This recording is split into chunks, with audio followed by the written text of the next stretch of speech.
This broadcast is for my jazzy. But if anyone wants, you know, that's cool. Especially, if I've left anything in the description, but I don't think I did. Wink, wink, nudge, nudge.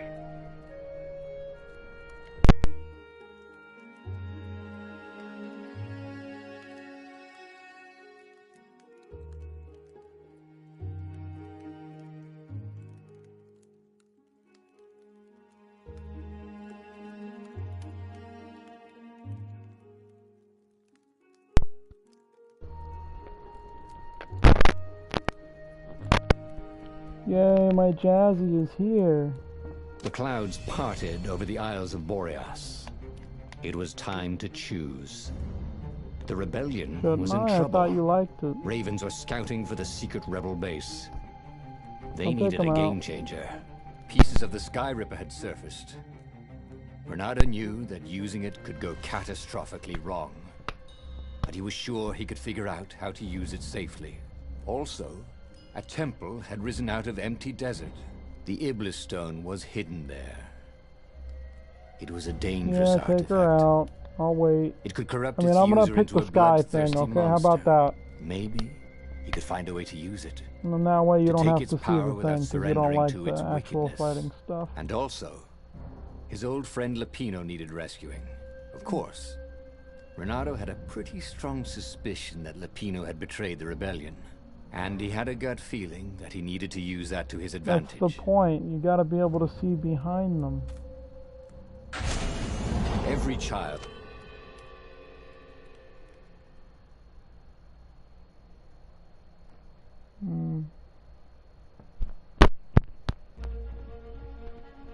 As he set foot on the island, Bernardo couldn't help feeling a bit curious. Was Lapino still waiting to be rescued? No. He was probably drinking champagne with the ravens. Did ravens drink champagne? Did rabbits? Bernardo felt oddly thirsty, come to think of it. Why had he chosen the Sky Ripper? Bernardo never made plans that required constant vigilance. He was a hero. He didn't think too much. He just went with his gut and hoped it all worked out. The Sky Ripper was... That makes Ronaldo an idiot, anyway.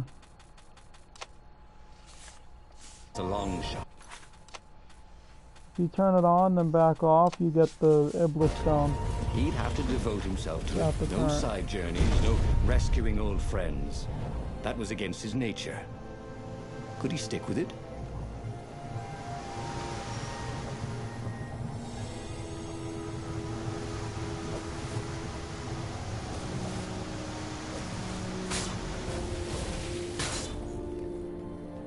Ha! Bet you never saw that coming.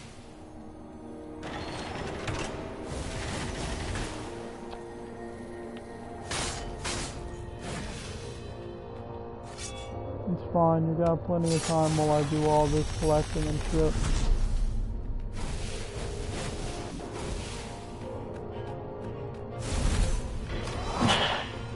Thought you usually took her out first, what happened?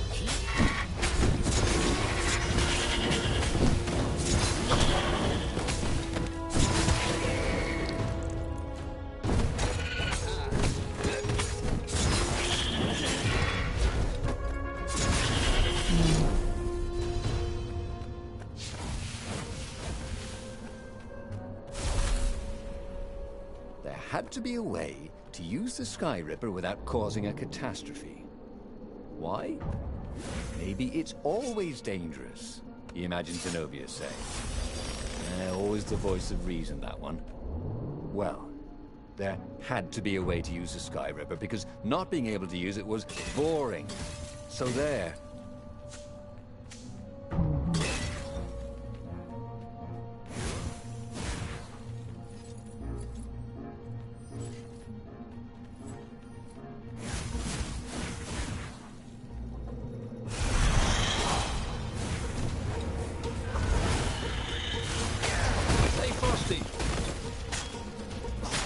That's stupid. That was a bad joke, Jess.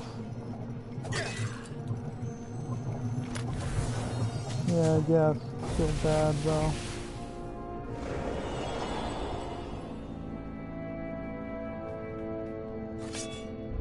Oh my god, it's that big of a deal?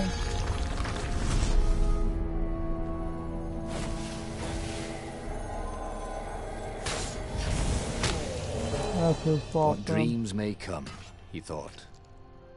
And then he found out.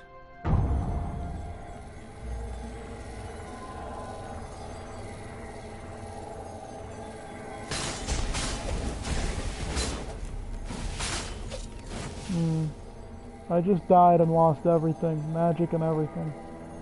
All because of these stupid fucking eyeballs that do way too much damage. You see how fast they kill you? How unfair they... Whatever. And I wasn't even in front of it either. It just randomly turned around, which it's not allowed to do, by the way. Everybody knew you shouldn't trust a raven further than you could throw it. But did vertical drop count?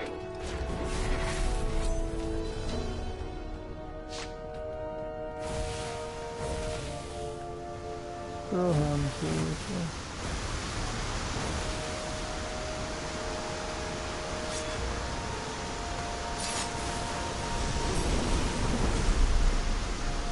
Thought you weren't comfortable. Alright. You weren't comfortable with that, remember? You weren't comfortable going out while the nurse is there because she needs you for stuff. Change your mind. Oh, maybe that is a good idea then.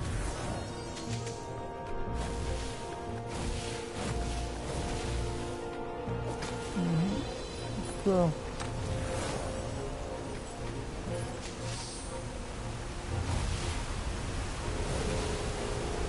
Tell them how to use the voice thing.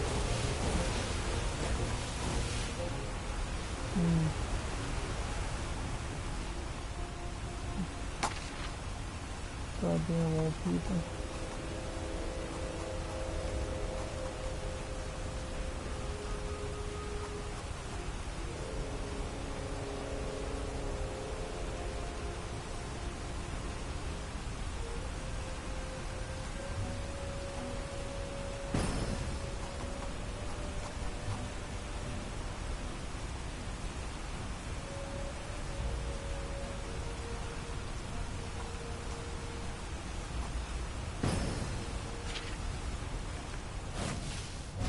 Now I have 6 teleports and they don't get any more than that.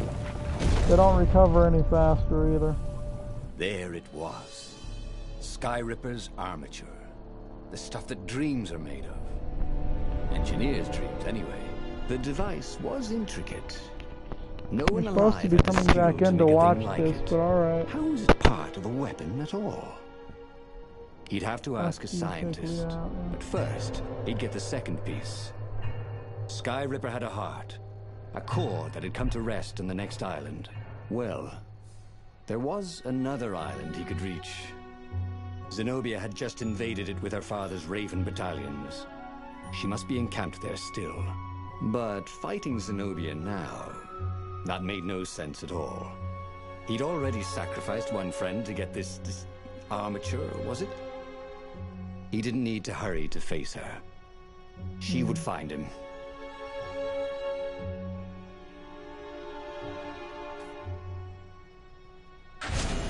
It was a no-brainer. He'd sacrificed his old friend Lapino to get the armature. And the armature was useless by itself, only a series of coils and wheels. War demanded sacrifices, and he would make more before the end. He would have to choose the greatest good no matter how much it cost him. Zenobia. Well, he would see her sooner or later, across a battlefield or a sword's point before all this was over. He was sure of that. Yeah. The power was in the core. Obviously, he had to get the core. Oh great, that ruined that. Oh well. He looked up at the old trees around him. They were so big and so old. They'd been there before he was born, and they'd be there after he'd passed into legend. Was he confronting his own unimportance? What had got into him? He was no philosopher. Anyway, who cares? He was plenty important. He was a hero, and soon he'd prove it. Ah, Zenobia. Now that he knew she still loved him, he wanted to go back to her. But that hadn't worked out, had it? Maybe it was time to find the core of the Sky River. For what? Fresh socks, Don Renato. Please be fresh socks. What are you talking about? Can you hold out for what? Oh, language, right. Sorry. Means rabbit, right? Yeah. I'm an American, Jasmine. I speak only English and that's it. And even then, I don't speak that too well. Yeah, only because you say it so much. If you say so.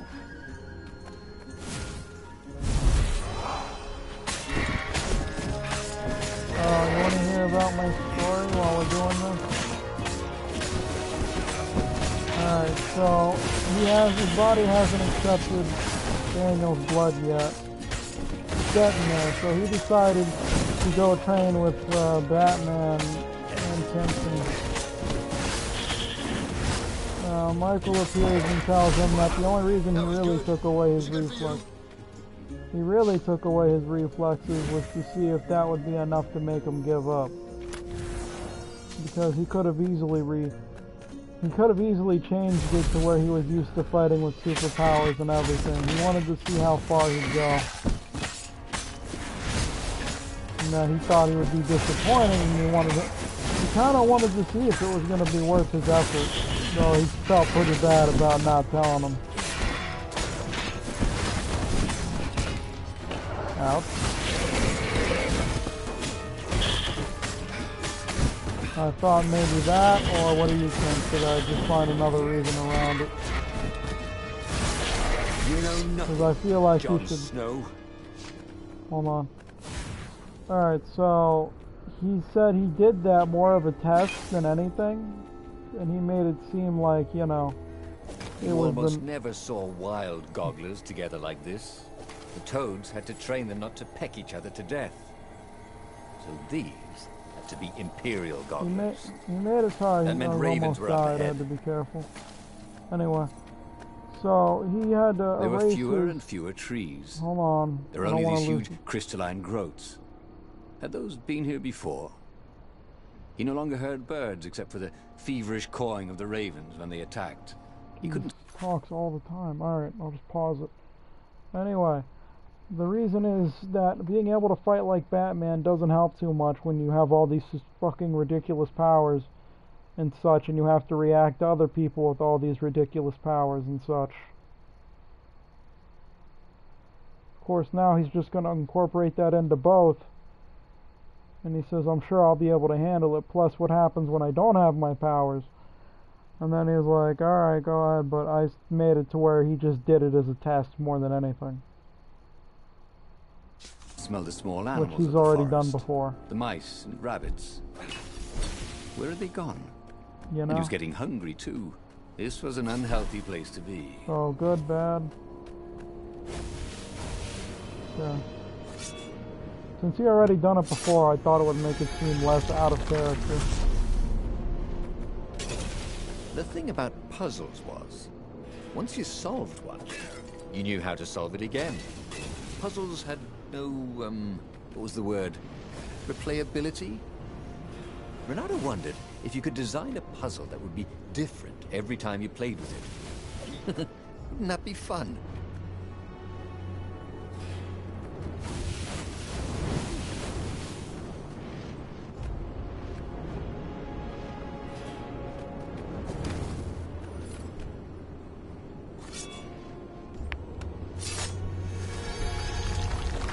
Back yet.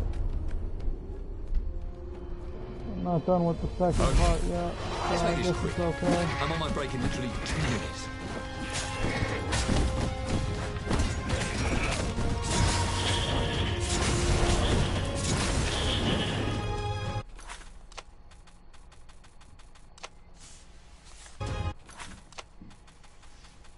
don't know why dogs do that. But yeah. So I was right. So it is a glitch or something, because when you do that, you can just have the Iblis Stone. Oh, but it gets rid of the other thing. That's the problem. Every time I pick one of those things up, I'll have to redo it. I don't care. I'm mostly doing it for story. I'd rather have the Iblis Stone power than the other thing. The Sky Ripper. Fuck the Sky Ripper, man. It blows compared to the Iblis Stone, even though this is technically stronger. But I'd rather have the power rather than an item having the power, you know? The 20-sided core made him feel physically sick. Once he had sneaked into a temple of the dark art, and he hadn't liked what he smelt and saw there. This felt like that. As quick as he could, he wrangled the icosahedron into the armature. The wheels began to spin, then glow. The sick feeling quickly... Hold on a second, let me take my voice out of this, because I've talked over the story like 3 times. And I feel bad, so I can put it back in whenever, but I'm sure if anyone ever does watch this, they won't want to hear my voice over the story, or me telling you my stupid fan fiction that I'm writing so you'll be entertained. Now he only felt sad. He had lost good friends for this war apparatus. Maybe Lapino wasn't such a good friend. Yeah, that made him feel better. He carried his prize back to the Farfarer.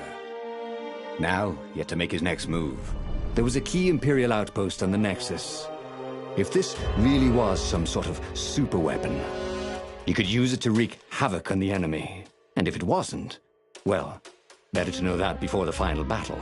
But maybe he should show it to some scientists first. There was an observatory on the Nexus.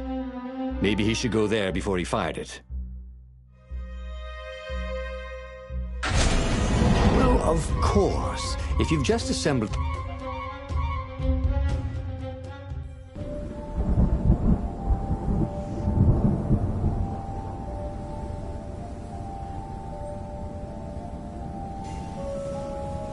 Why had the parts of the Sky Ripper only surfaced now? Thousands of years after the Transcendent Emperor had dismantled it. The mad Emperor Isengrim had performed terrible, bloodthirsty rituals to invoke the lost gods. Was that why these ancient artifacts were rising out of the ground? How perfect, then, that the Sky Ripper would reappear to be his destruction. And hopefully this time, just his destruction.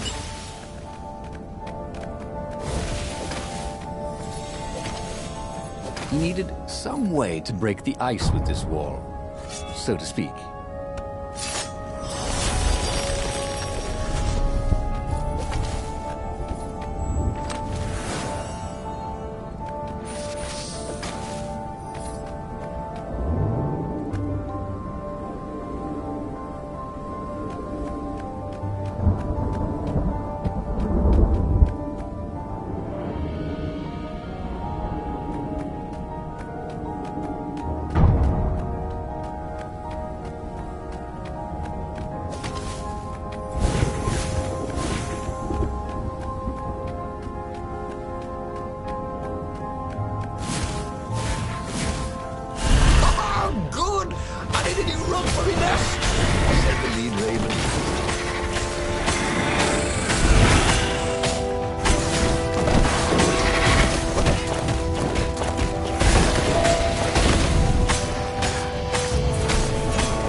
legendary weapon was exactly what the rebellion needed.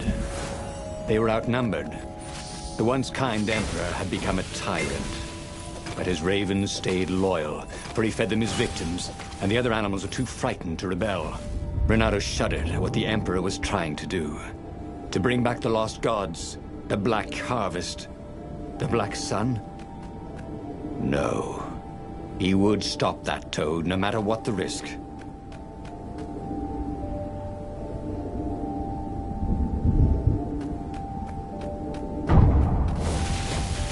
Renato had found his game changer. He would ignore all distractions and focus on the Sky Ripper.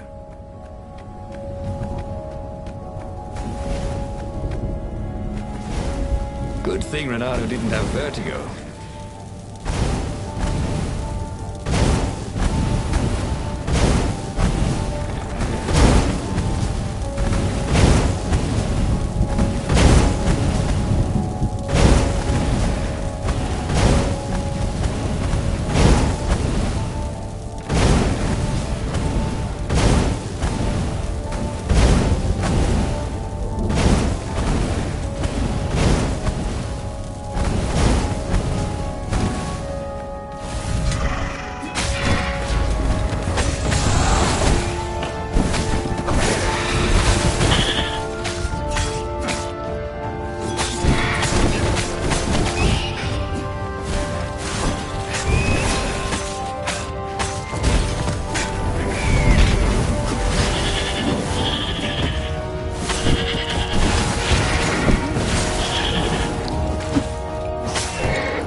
Renato was thrilled. The scientists seemed to think he'd put the Sky Ripper together right. But one toad was worried. Yeah, the Sky Ripper could tear a hole in existence itself. There are invisible strings that tie the universe together. If the Sky Ripper cut one, the hole would widen and widen until our whole existence fell into it. Another toad sighed. Irving still believes in string theory. At least go see Calaveras. Yeah, said the worried toad. He knows more than anyone else has forgotten about the Transcendent Emperor. If anyone could tell him how to use this weapon safely, it would be Calaveras. It was he who had told Renato how to find it in the first place. But maybe he had to give up on using it as a weapon. Maybe he had to go to the secret rebel base and ask the generals there what he could do with a weapon that he dared not use. One way or another, there had to be a safe way to use it. Well, he should have known he'd have to consult Calaveras again. The scientists at the observatory were smart enough. But what did they know of the Transcendent Emperor? He hoped it wouldn't delay him too long. The rebels had scheduled the final battle soon. Every day they delayed risked the exposure of the secret base. And some soldiers were already drifting back to their homes and families. Calaveras would fix the Sky Ripper for him. And then he would win the final battle.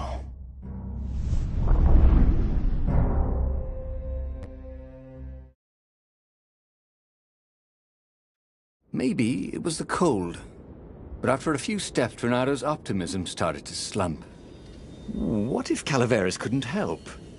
Did Renato dare use the Sky Ripper?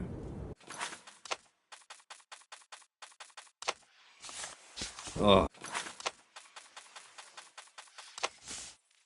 He hated that he had chosen this path. It was so much simpler to rescue friends and attack enemies, even if some of those friends were more trouble than his enemies. Some of those enemies had been friends before and might be lovers after. No, okay, it wasn't all that much simpler. No. Physics made his brain hurt. That, at least, he was sure of.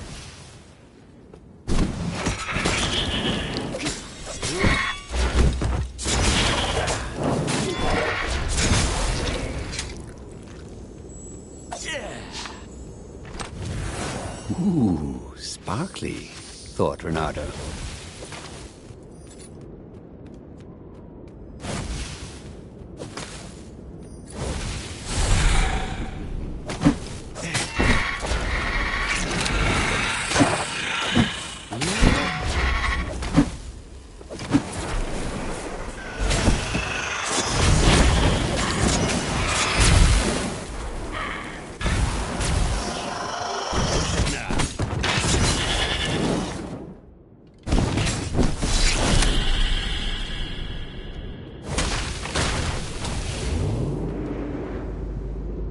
Don't look down, he told himself. Don't look down.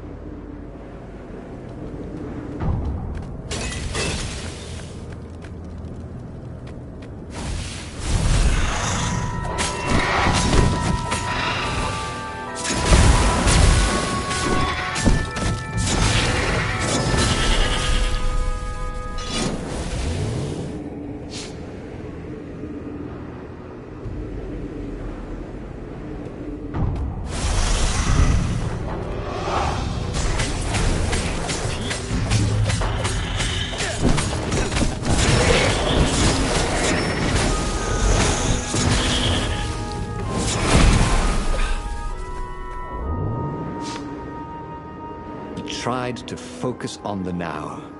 The ravens who seemed everywhere all the time. Where did they hatch from? Were there giant raven hatcheries somewhere, or did they have families? He didn't want to think about raven mummies raising their darling raven chicks. Yeah, Calderas would know. He would make Renato feel better about using the Sky River. And then Renato wouldn't have to worry about ravens ever again.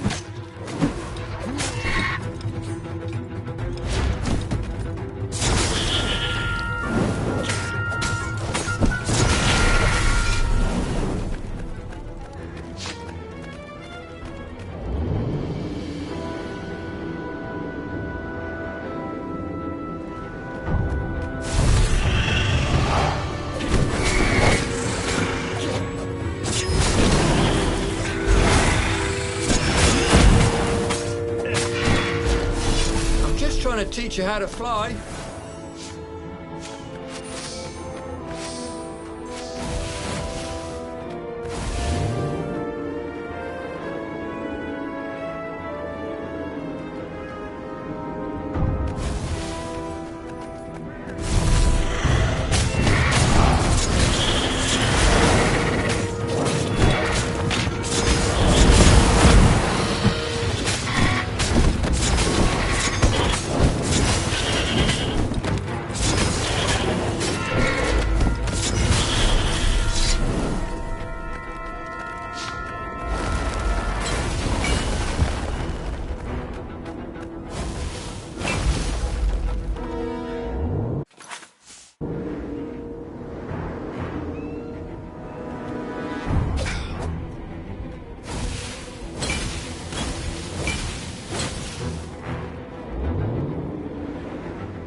Renato had sacrificed a friend for the Sky Ripper. It would be worth it if he could bring a super weapon to the rebellion, but the scientists had ruined everything.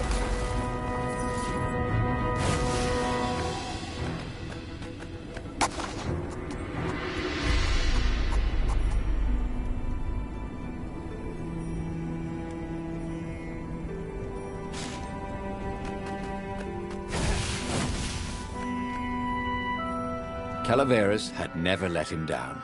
Yeah, of course I can make it work better. But when Renato explained about the strings, Calaveras grew thoughtful. Oh, strings, you say? Well, the Arcana do speak of the ties that bind the world. He drew many intricate symbols in the dirt. Yeah, so, according to my calculations, each time you fire, I'm afraid there's a 1 in 120 chance you'll destroy the universe. That's pretty good odds. That's like rolling, 21 dice and they all come up 6. What are the odds of that? What? No! It's more like 2.716s in a row. Anyway, with those odds, it won't happen if I use it just once, Renato said. Although he wasn't sure that was entirely right. Yeah, that's not right. Each time you use it... Okay, look, just don't use it ever. All right, I guess. As he sailed towards the fleet, Renato could see the dropships of the rebels coming out of the clouds. This was it. The big battle. They could not afford to lose this one. What if it didn't go well? What if he had to use the Sky Ripper? Could he risk the entire universe in the throw of a dice? On the other hand, what were the odds of rolling 21? Or was it 2.71? 6s in a row. He had a feeling they were surprisingly good. That is, bad. Anyway, the odds were big. His brain was hurting again.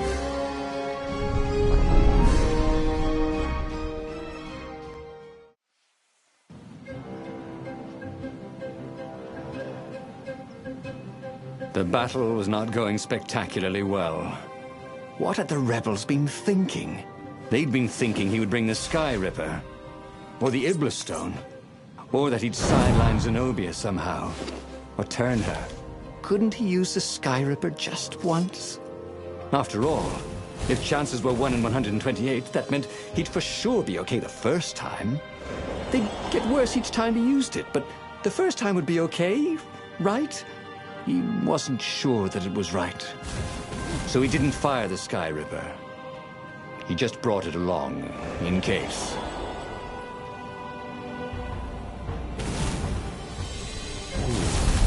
A portal that led right into the middle of the fleet. It was a glaring weakness in the defenders.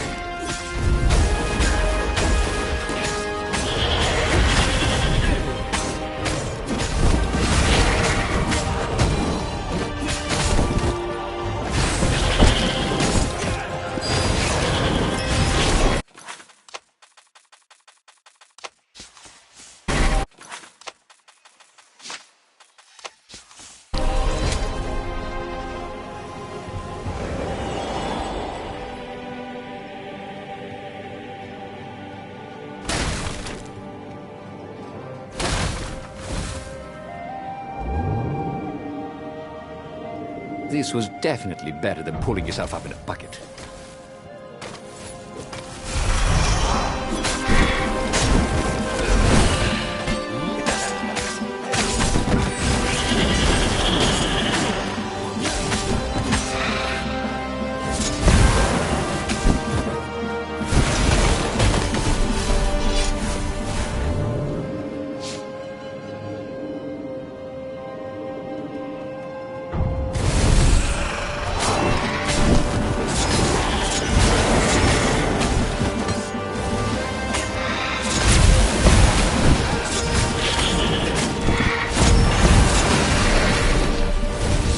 Told him the odds didn't change just because you'd had a streak of good luck.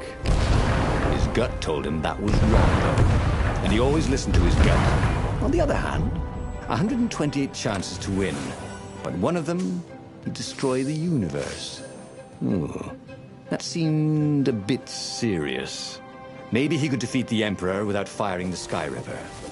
Maybe he could bluff, but with a real weapon.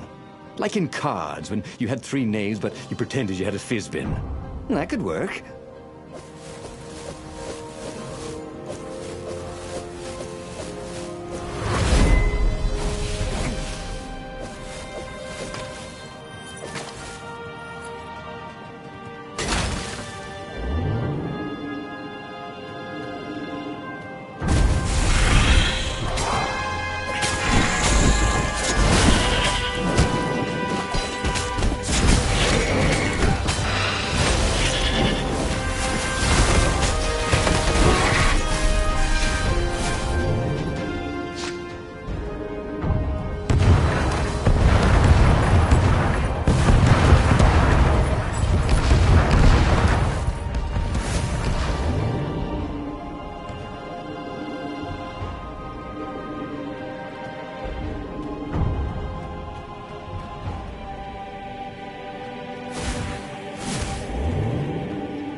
He set up the Sky Ripper and let it warm up. He would bluff if he had to. Zenobia came out, flanked by a very daunting platoon of ravens. "You won't actually use that," she said in that annoying, "I know everything because I'm a cat, and you know nothing because you're just a fox" voice she had. "Oh, I know the odds." "Good, because there's a real chance you could destroy the universe." "No, not the first time I use it. The odds are too low." "What? No? Yeah, sure. The first time, the odds are practically nothing. They only go up if I use it a bunch more times." "No, but that's not how odds work. Didn't you pay attention in class?" "Now surrender, or I'll use it. Just once," he said. "Don't." He felt sure the odds were with him. You have to go with his gut. That's what heroes do. "Fire," he said. "Please?" The Sky Ripper fired. With a tremendous whoosh, the Emperor's flagship went up in flames. It was awesome. And then he noticed There was a hole in the air. A blackness, like a tear in a parchment. Wind was blowing into it, widening it. It grew larger, and even larger. Crates fell upwards into it, and the world itself seemed bent, like the reflection on a curved mirror, as it poured into the ravenous hole. 1 in 128. What are the odds? Thought Renato, and then everything fell into the hole and was gone.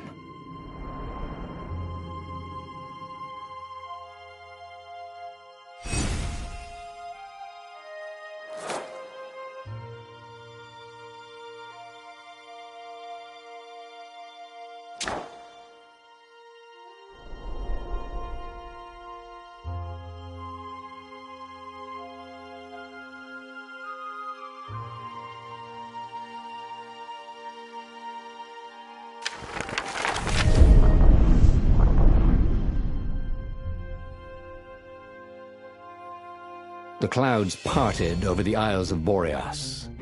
It was time to choose. The rebellion was in trouble. Ravens were scouting for the secret rebel base. They needed a game changer. pieces of the Sky Ripper had surfaced. Renato knew that using it could go catastrophically wrong, but he was sure he could figure out how to use it safely. Also, a temple had risen out of empty desert. The Iblis stone was hidden there. It was a dangerous artifact. It could corrupt its user into a bloodthirsty monster.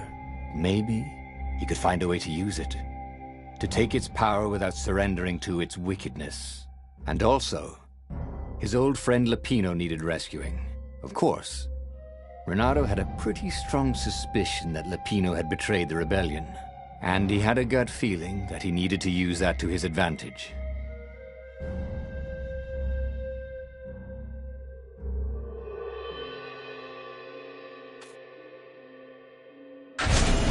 Every child knew about the Sky Ripper. The Transcendent Emperor had buried its pieces deep. And then, this Emperor's horrific sacrifices had brought it back to the surface. Renato wasn't exactly sure how to use the legendary weapon. But surely, there must be some way to do it without provoking another catastrophe. Had he, somehow, summoned the long-lost components of the legendary weapon out of the deep places of the Earth? It was more than Renato could fathom. But if he could find a legendary weapon, he would use it.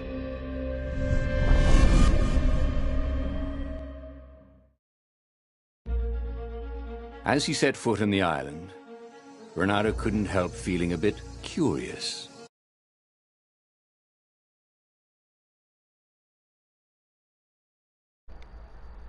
Okay, I gotta take a piss. I'll be right back to anyone who ever watches this.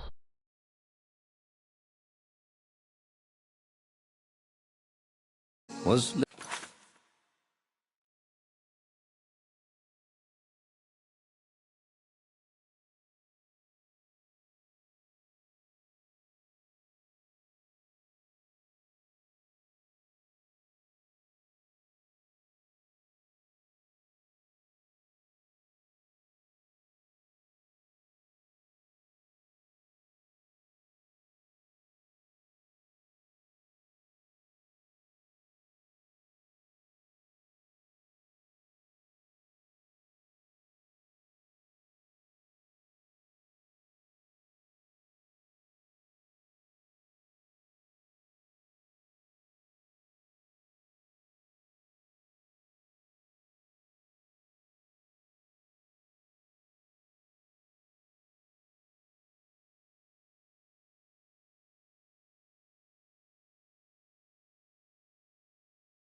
Lapino still waiting to be rescued? No. He was probably drinking champagne with the ravens. Did ravens drink champagne? Did rabbits? Renato felt oddly thirsty, come to think of it. Why had he chosen the Sky Ripper? Renato never made plans that required constant vigilance. He was a hero. He didn't think too much, just went with his gut and hoped it all worked out. The Sky Ripper was a long shot. He'd have to devote himself to it. No side journeys, no rescuing old friends. That was against his nature. Could he stick with it?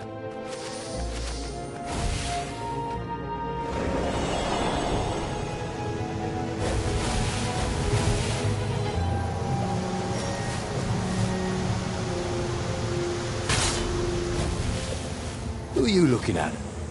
Oh, right. No one.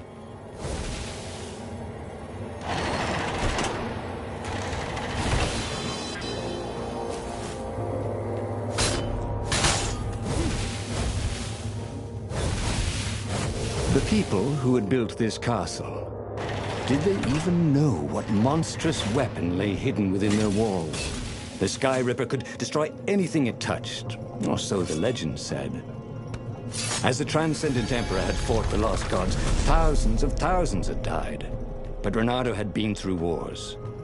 The only merciful war was a short one.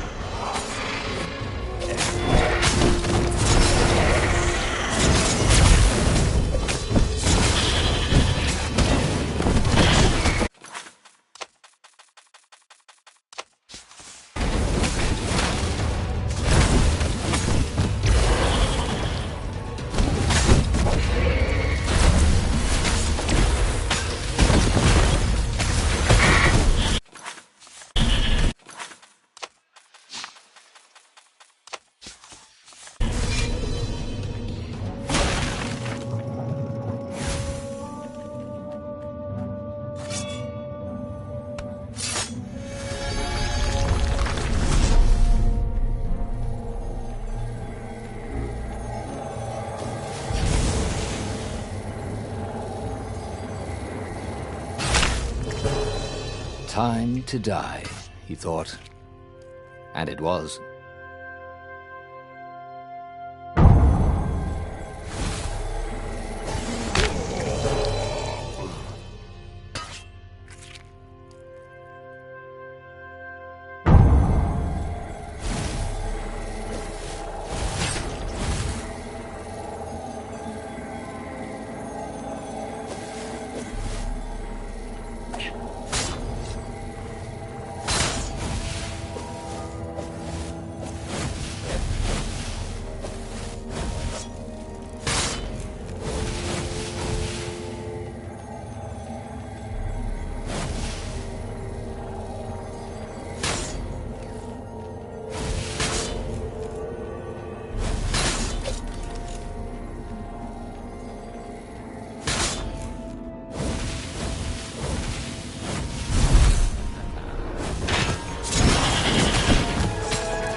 Newly remembered knowledge. He needed to focus.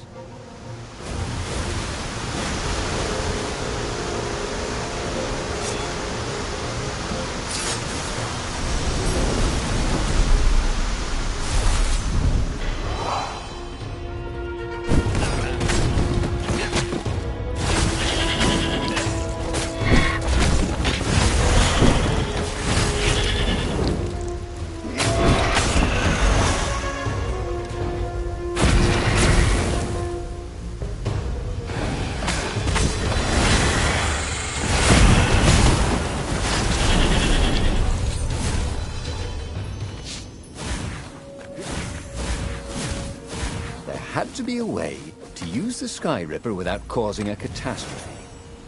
Why? Maybe it's always dangerous, he imagined Zenobia saying. Always the voice of reason, that one. Well, there had to be a way to use the Skyripper, because not being able to use it was boring. So there.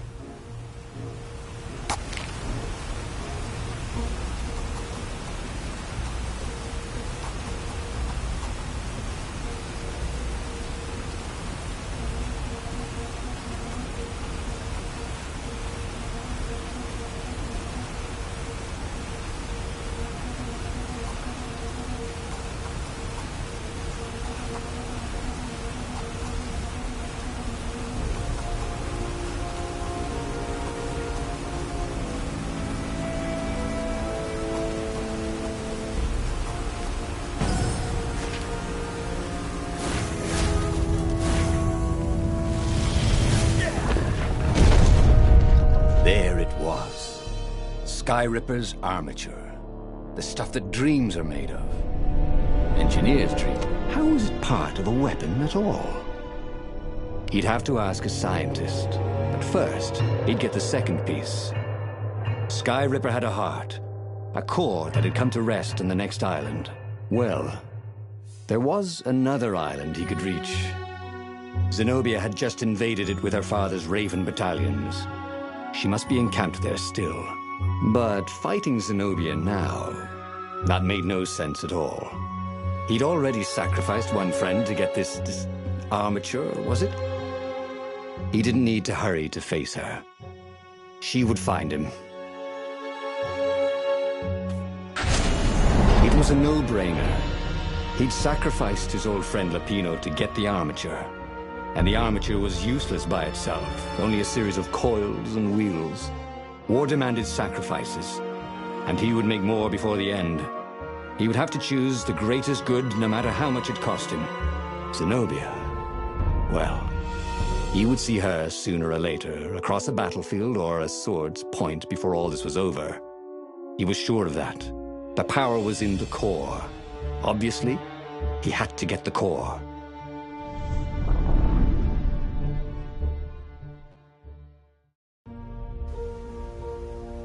He looked up at the old trees around him. They were so big and so old.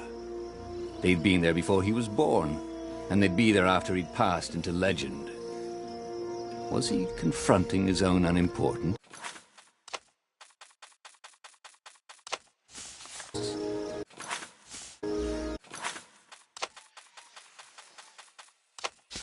What had got into him? He was no philosopher. Anyway, who cares? He was plenty important. He was a hero, and soon he'd prove it.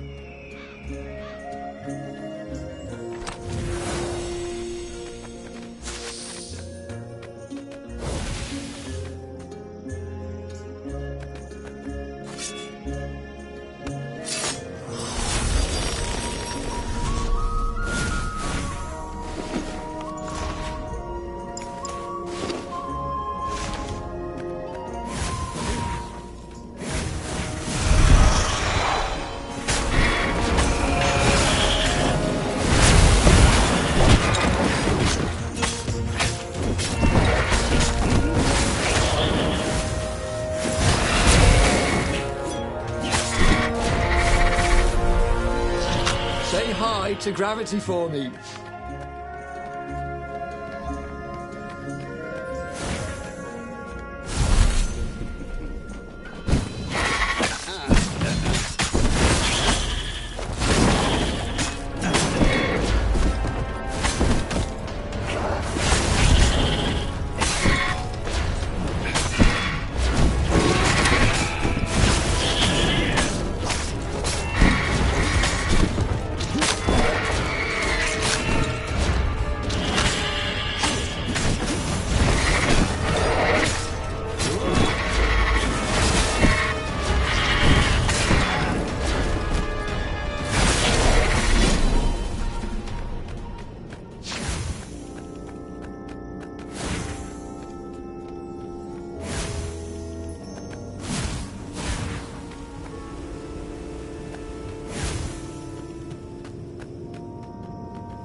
You almost never saw wild gogglers together like this.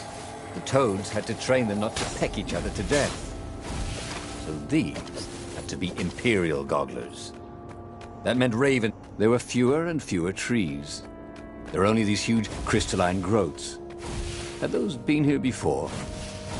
He no longer heard birds except for the feverish cawing of the ravens when they attacked. He couldn't smell the small animals of the forest, the mice and rabbits. Where had they gone? And he was getting hungry too. This was an unhealthy place to be. As for the gate, well, we could take her or leave her. Sorry, it's best I could do.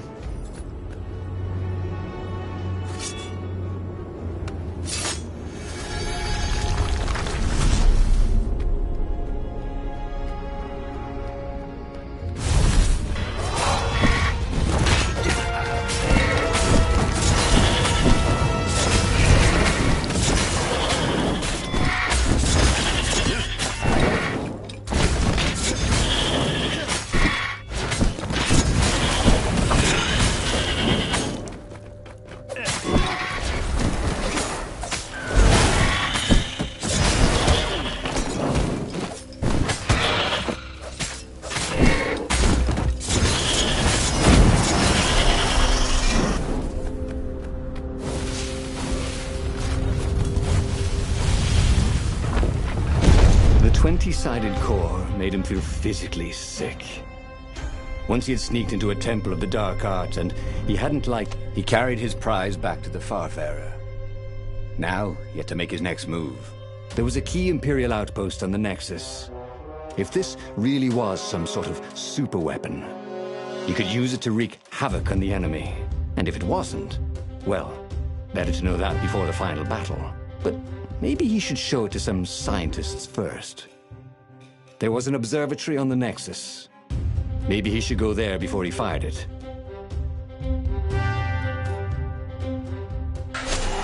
Renato had never been much of a student. At Swordfu School, he'd never read the books, just looked at the pictures. And Zenobia. But weapons he understood. His gut told him that the Skyripper would work great. He would use it to take out the Imperial outpost. And what's the worst that could happen? The thing wouldn't work, and then he'd take it to the scientists, right? Renato actually could think of a few things that were worse. But he would make sure they didn't happen this time. Right? Exactly.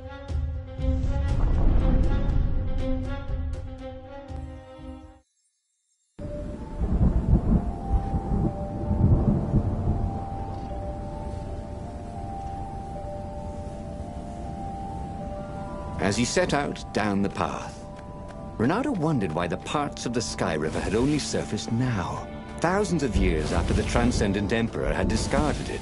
This Emperor, Isengrim III, had performed terrible, bloodthirsty rituals to invoke the lost gods. Perhaps that was bringing up lost artifacts. How perfect, then, that the Skyripper would reappear to be his destruction. And hopefully this time, just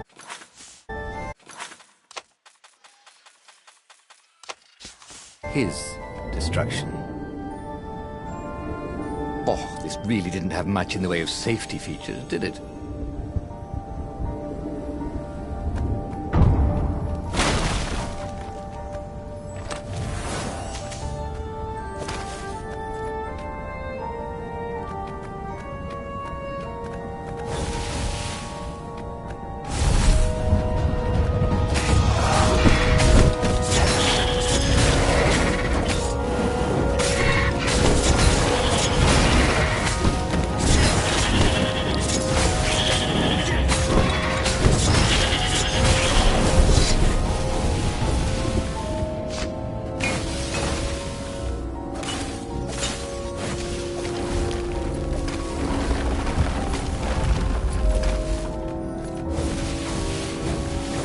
Tired of slaughtering ravens.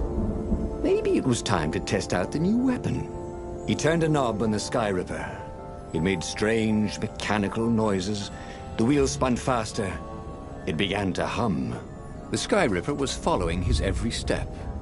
At least it acknowledged him as the master. But there was no trigger. How was he supposed to fire it? Fire, he said. Nothing happened. Well, maybe it just needed to warm up. After all, it hadn't been fired in thousands of years.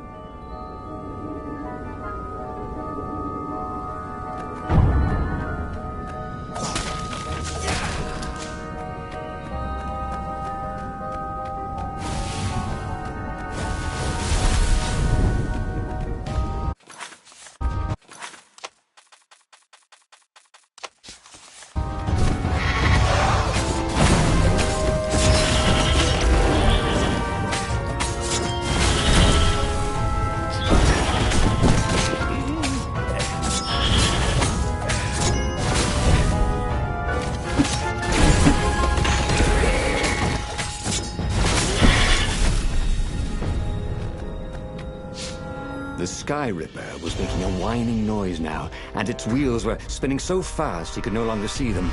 Bernardo had a thought. Please? He asked. The Sky Ripper began to glow. Boom! The outpost burst into flame. Ravens flapped out screaming, wings on fire. The base was his. The far speaker toad came hopping out. Bernardo! It croaked, sounding like a toad version of Zenobia. Don't use the Sky Ripper. It will destroy the world. Yeah, sure it will, cracked Ronaldo. Pull the other one. If you don't trust me, go see Calaveras. He'll tell you the same thing. Oh, she would say that. That sounded sensible. Why did she always have to sound sensible all the time? Oh, it was infuriating. Of course she would say that. He was supposed to hurry and bring the Sky Ripper to the council so the rebels could actually win the war. But what if she was right? Damn it.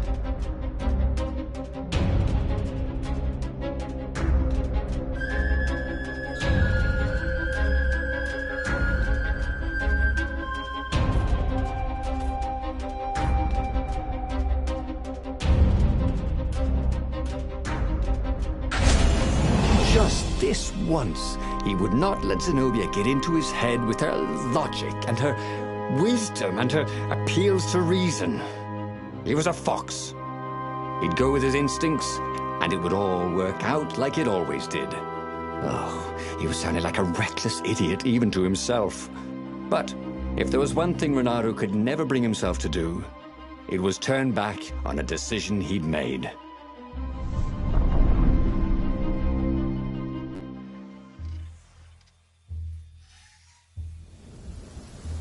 Imperials were flapping and cawing all around the ruins. They must be panicking with rumors flying of the superweapon. Maybe they hoped to find and destroy the base before he could put the Sky Ripper into action. The Sky Ripper was whining and heating up. It would be time to use that energy soon. Kill the rebel! Caught one, Raven. Eat the rebel! Caught another.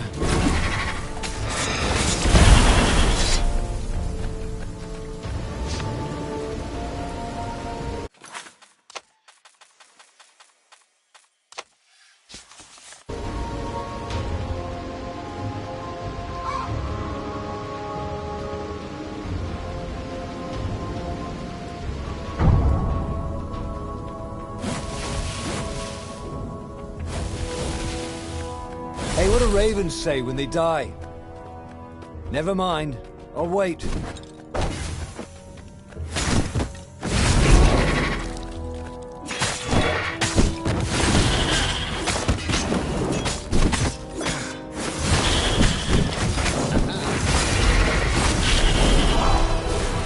wondered if the council knew he destroyed the outpost. He hoped so. He was excited. With his superweapon, they could actually win their battle with the Imperial fleet.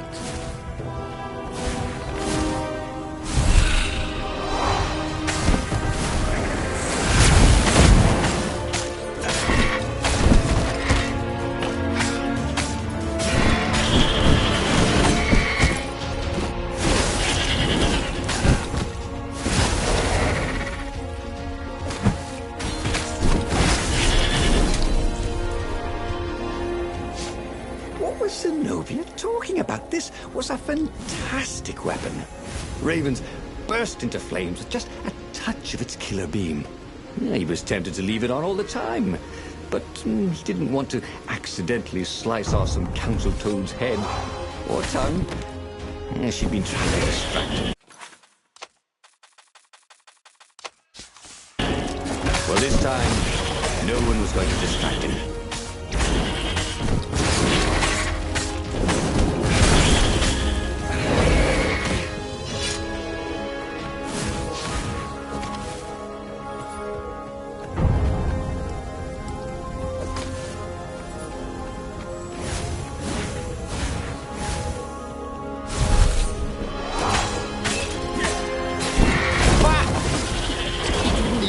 Aim it.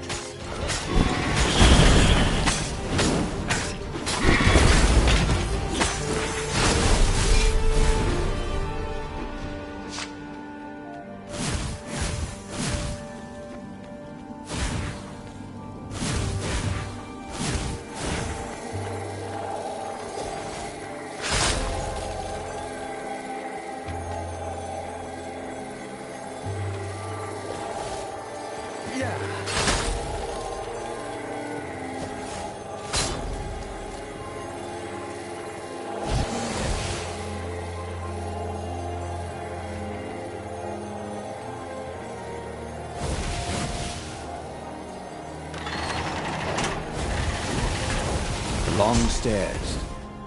So he was close to the rebel base. He was on fire. So far, so good.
As he headed towards the council chamber, Renato felt everyone watching him.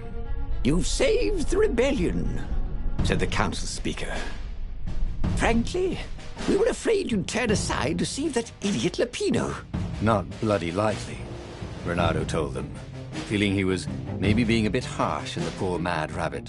If you never make sacrifices, he said, you're probably not doing the right thing. The speaker nodded. Are you ready to lead the charge? Let's roll, he said, with grim satisfaction. Renato set sail for the fleet. The Sky Ripper had lost its wine. It was humming now, as if it had taken some time to seat properly. He had always been irresponsible. This time, he'd done the right thing, made the hard decisions. He was a real hero.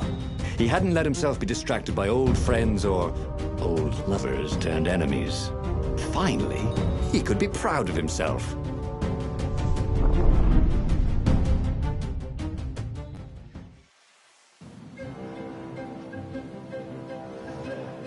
He was ready.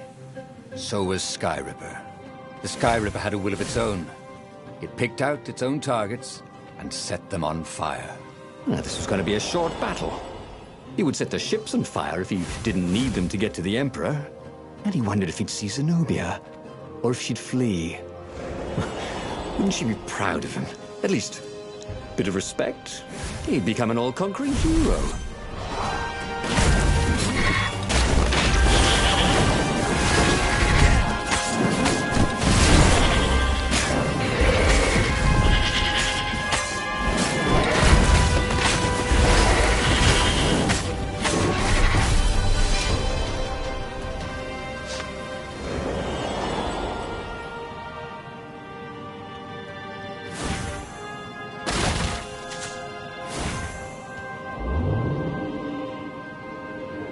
This was much easier than free climbing.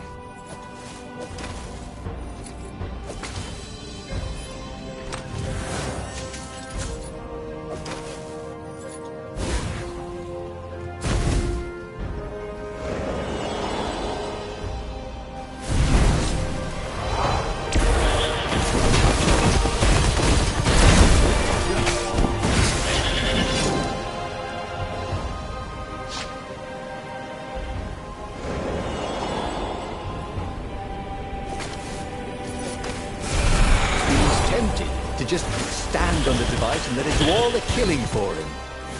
But sport, would it? Or fun?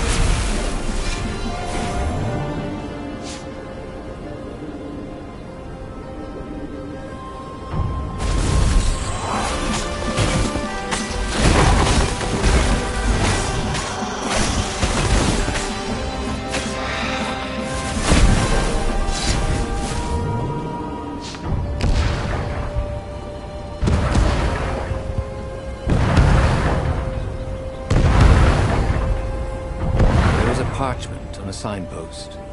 It was from her. Every time you fire, you risk the destruction of the universe. That's insane. We surrender.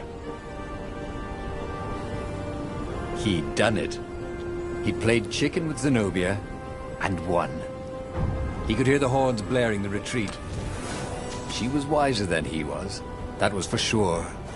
And wisdom didn't win battles.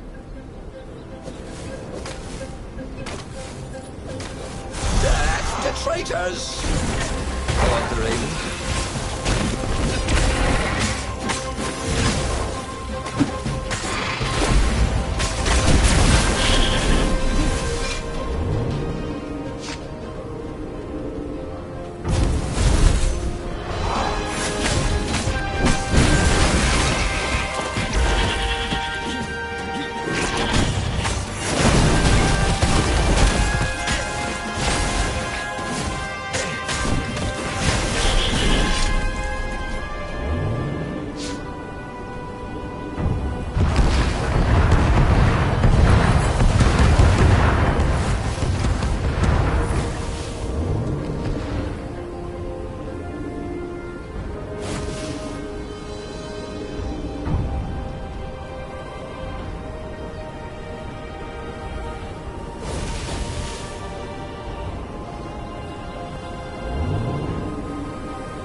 And there was Zenobia, wearing the white robes of surrender.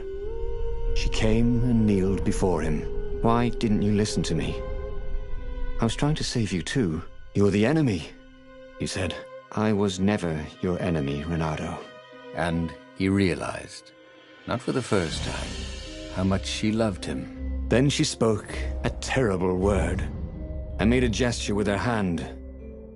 She stopped moving, covered in frost, and he wondered why she'd frozen herself.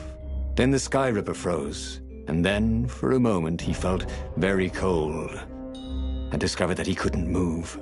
The next thing he knew, the sun was a giant, monstrously red. It took up half the sky, and he was in a parched red desert. And then he was on fire.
clouds parted over the Isles of Boreas. It was time to choose. The rebellion was in trouble. Ravens were scouting for the secret rebel base. They needed a game changer. Pieces of the Sky Ripper had surfaced. Renato knew that using it could go catastrophically wrong, but he was sure he could figure out how to use it safely. Also, a temple had risen out of empty desert. The Iblis stone was hidden there. It was a dangerous artifact. It could corrupt its user into a bloodthirsty monster. Maybe he could find a way to use it, to take its power without surrendering to its wickedness. And also, his old friend Lupino needed rescuing. Of course, Renato had a pretty strong suspicion that Lupino had betrayed the rebellion, and he had a gut feeling that he needed to use that to his advantage.